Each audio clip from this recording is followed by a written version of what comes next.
ক্যান্সারের কথা জানতাম না। ওর মা গেছিল কিছুদিন আগে, প্রাথমিক বললো যে আমার মেয়ে অসুস্থ, আর্থিক কিছু সাহায্য করেছিলাম। পরবর্তীকালে পরে যখন আমি জানলাম তখন আমার নেতা কর্মীকে বললাম যে আপনাদের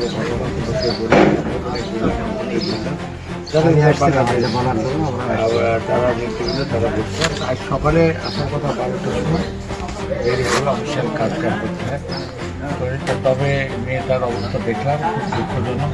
মেয়েটা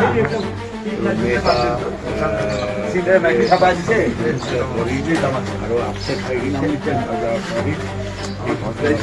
তবে আমি চেষ্টা করবো তার পাশে থাকার জন্য এবং তার আর্থিক সাহায্য দিলাম, আরও দেওয়ার জন্য প্রসেস করছি, চেষ্টা করছি।